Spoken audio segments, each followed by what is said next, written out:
What's up, folks? Welcome to another edition of the Panther Fan Talk. I am Eric, and with me, as always, is Will. What's up? We've been away for a while. Shouldn't have left you without a dope beat to step to. Exactly. And we didn't.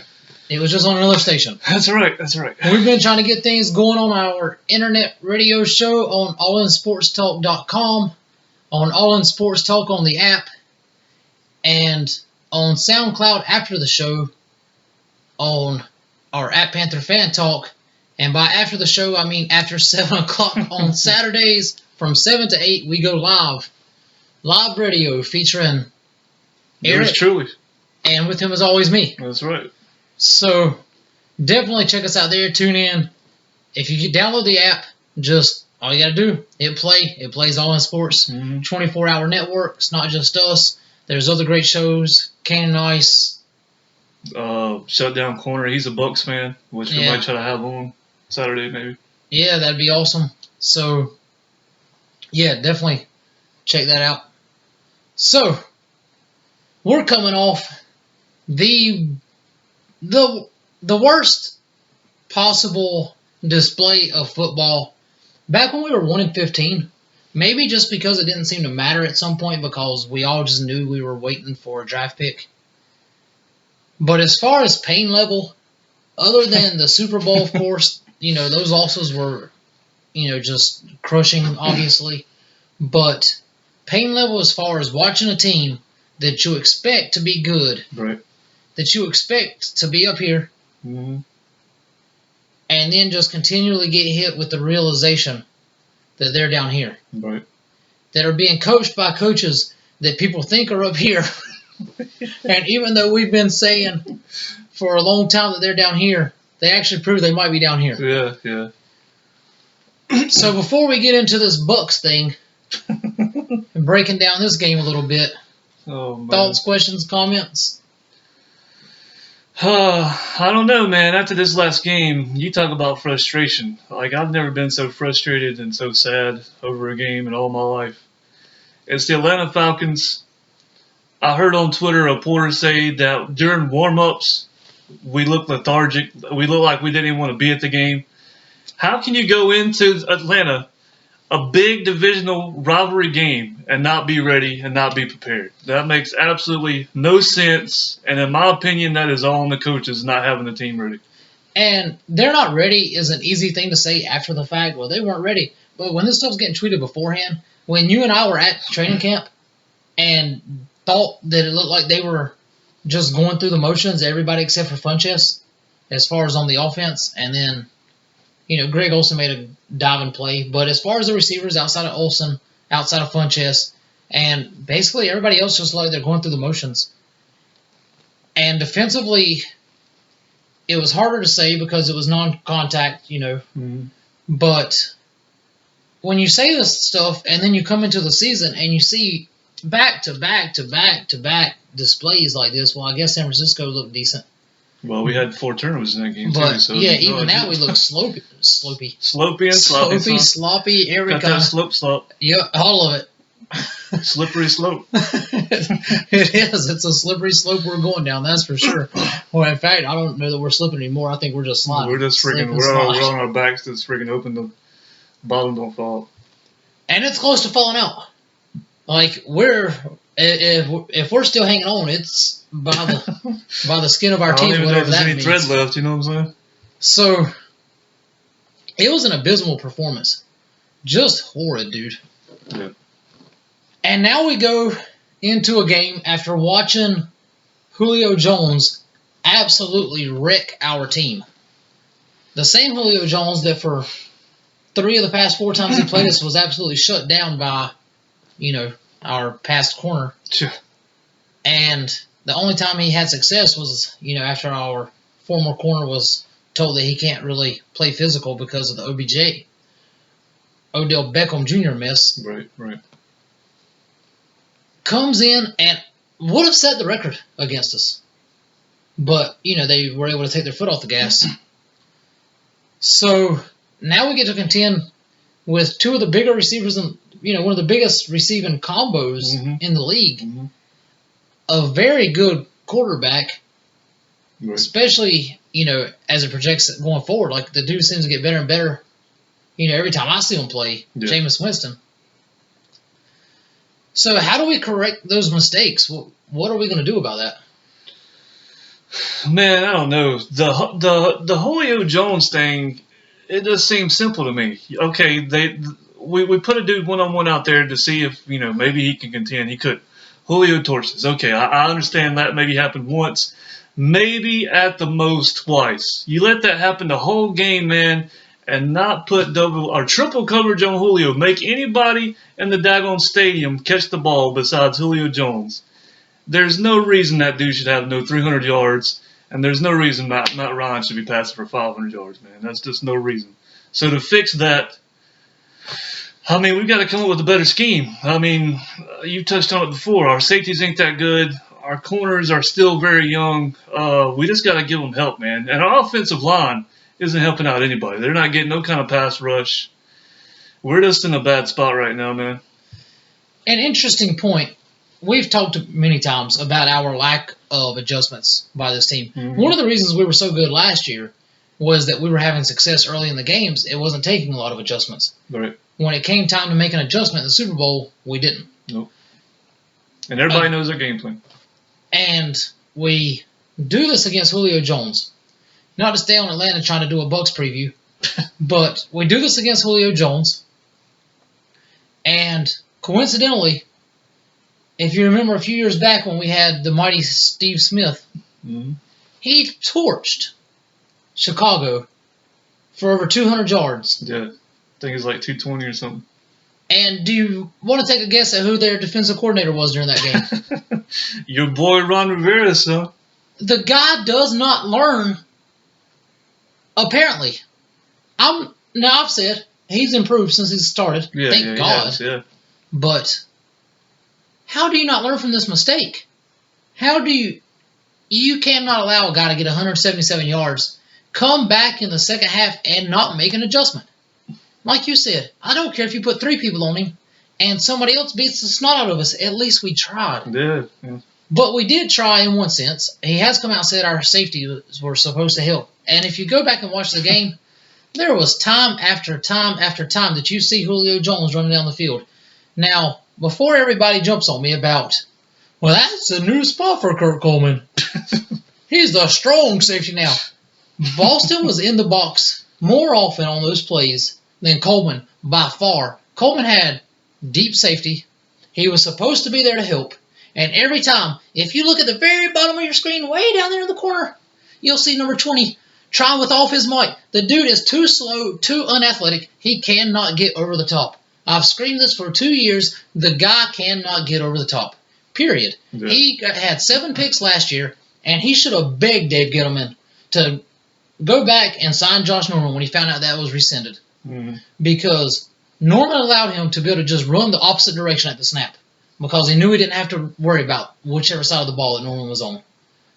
The guy is so overrated, it kills me. Now, he made a pick 6. Right. And he can make a play when the ball's a bad pass. Yeah, or somebody tips it. Or when Thomas Davis makes a deflection. And, yeah, he makes some plays when the ball is given to him. Yeah. But as far as a guy that's going to get over the top and make a play, that's going to run somebody down on the edge, when you see him make a tackle, it's always at the line of scrimmage, like inside the tackle box. Because if somebody gets to the outside, he's not fast enough or athletic enough to get out there. Right. People jump all over Boston because he gets out there and only makes half the tackles because he doesn't wrap up. Mm-hmm. But he freaking gets out there. Yeah. You don't complain about Coleman about that. Why? Because you don't see him. Right. Oh, anyways, so Tampa will likely go after this. They're going to likely try to exploit that. We must have a better game plan. Is there any chance we will? I mean, obviously, man, the past says no. I mean, I hate to say it, but that's the truth. Our coaching staff does not adjust to anybody, and I don't even know if they're going to change the game plan. I mean, I don't know. Like, we've got to if we want to win, but will they do it? I don't know. Bradberry played pretty well against Julio. And had he not gotten hurt, I think we could have held Julio to about 250. People say that, but Julio Jones was targeted 3 times against Bradberry, and he caught all 3 of his passes. Well, but he didn't go for no 190 yards or whatever. When he lined up against zone, they highlighted the play where Bradberry knocked him down. Unfortunately, we have no pass rush. Another point I made before about why that would happen after the decision by DG. But he knocks Julio down. Mm-hmm. Julio then gets up and runs over, across the zone, and they throw him a pass, and he catches it, and he runs for God knows how many yards because that's what he did all day. But Bradberry was clearly the best person on him. Now, the problem is we got Jackson and Evans. Bradberry, I'm not saying that he's the best corner in the league, but dude's pretty good. Yeah, for a rookie, he's real good. For a rookie, he's great. Right. And he's going to be great, in my opinion. I think so, too. But we have no answer on the other side of the field. So, do we drop 2 safeties almost the entire game? And if we do, where does that leave our front forward? We just leave them out there to flounder around and Winston have hours of time? That's a huge concern. If you can't get pressure and you can't cover, our linebackers are amazing, but they can only do so much. Right. Man, Josh Norman, I think, said it best. You get what you paid for, and this is what we're getting, Government didn't want to pay nobody, so now we're paying for it. And we're losing games, and we're looking horrible doing it. Say what you want to about Josh Norman, but he shut down one side of the field, and you saw last year that a lot of defensive linemen benefited off of it. So as far as the safety goes, man, I don't know if we've got a good safety really, but I don't know. We've got to do something here. If we want to still contend this season and actually make a run for any kind of chance of the playoffs, we've got to adjust, man. We've got to adjust. Tampa comes into the season, I'm thinking they're going to be one of the better defensive teams in the league. Right. Carolina comes into the season, I thought the same thing. Right. As I sit here today, I look like an idiot because they both are pretty bad. Nobody saw Carolina's defense looking this horrible, but here we are. I thought Atlanta would be a get-right game for our offense. Mm-hmm. We struggled, to say the least, until they went, into a shell prevent. Right. And DA was in the game. Which brings me to my next question. The big concern coming into this week for everybody in Carolina country is who's going to be playing quarterback. Any inside information, anything you've heard about it, and what do you expect to happen if you don't know for sure at this point? I haven't heard nothing about how Cam Newton's doing.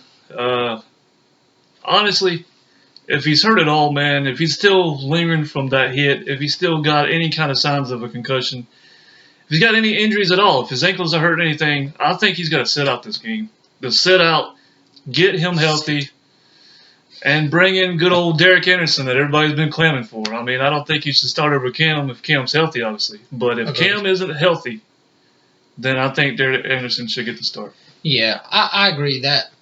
I don't really even have a whole lot to add to that because that's spot on. Cam, as you've mentioned before, hasn't looked right. He's not looked right, since the second half of that Denver game where they started throwing illegal hits, which were never flagged, and more illegal hits and villainous hits that were not suspended for. And the NFL should be suspended for even allowing that to continue to happen. No kidding. But should be sued for that, too. Speaking of which, who was that I was watching? I tweeted out about that got just dude from Dallas, their quarterback. Dak Prescott. Prescott. This dude gets a call because he was being held up, and before the whistle blows, somebody pushed him over. Yeah, I think I saw that. And that was a flag. He better thank God that his name's not Cam, because apparently that name's cursed. Yeah.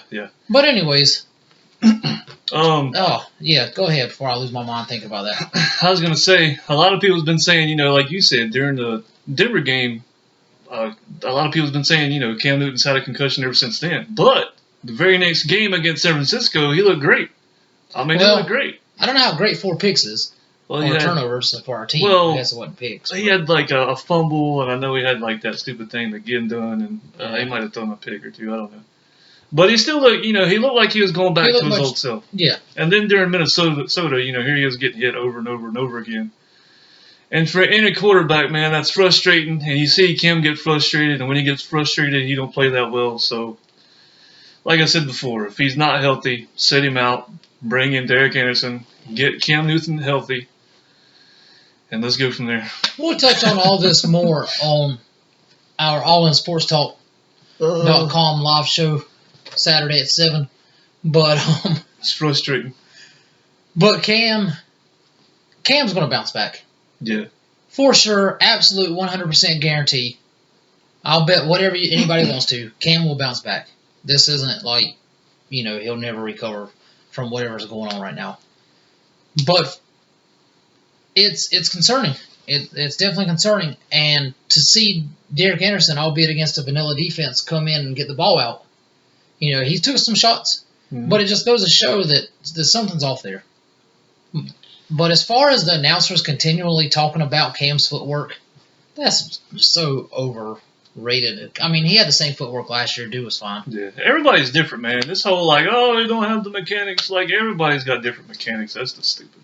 So,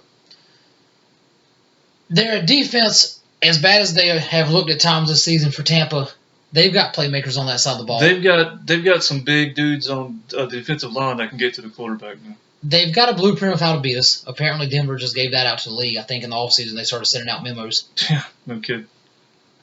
Thankfully, San Francisco didn't get theirs. But I like San Francisco.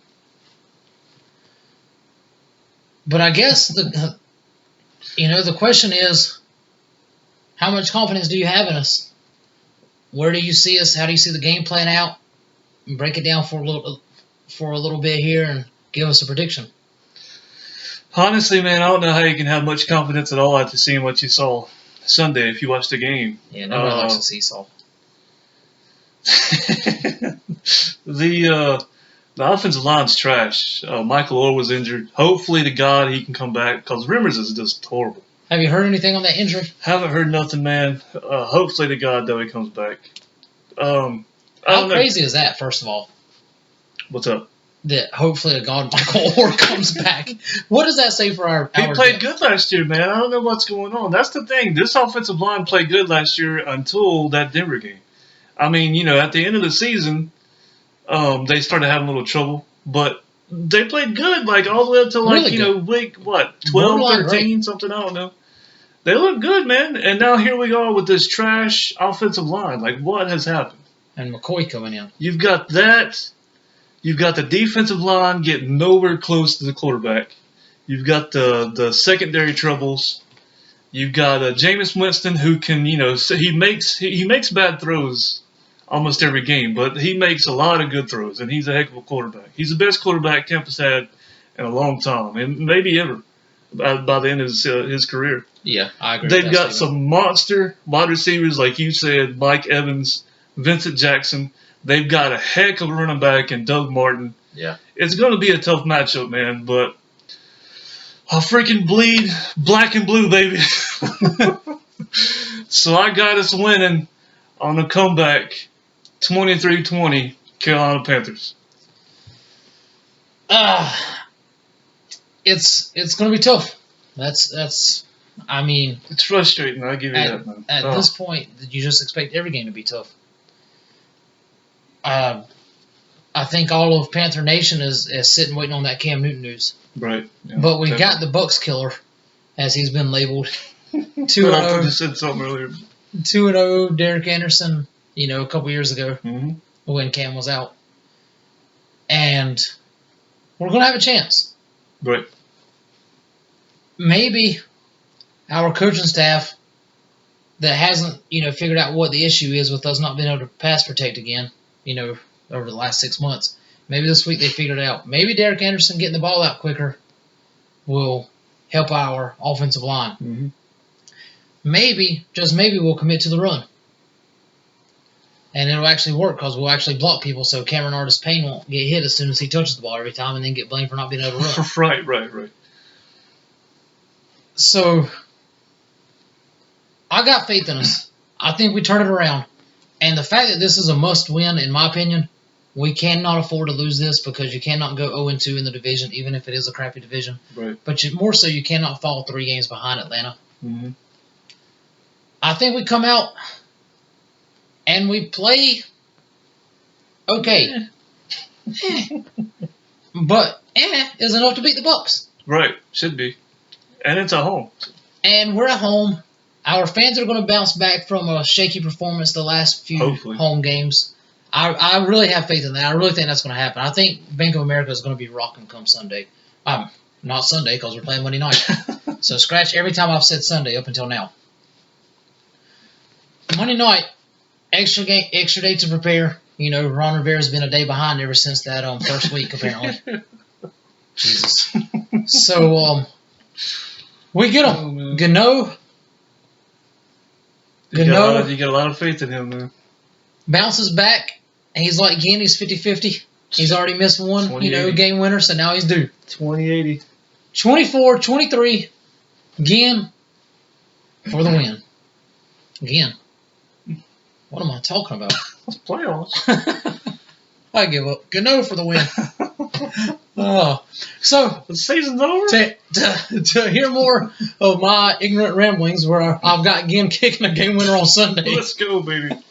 Hey, he's probably a better freaking kicker than he is a punt return. Yeah, our receiver.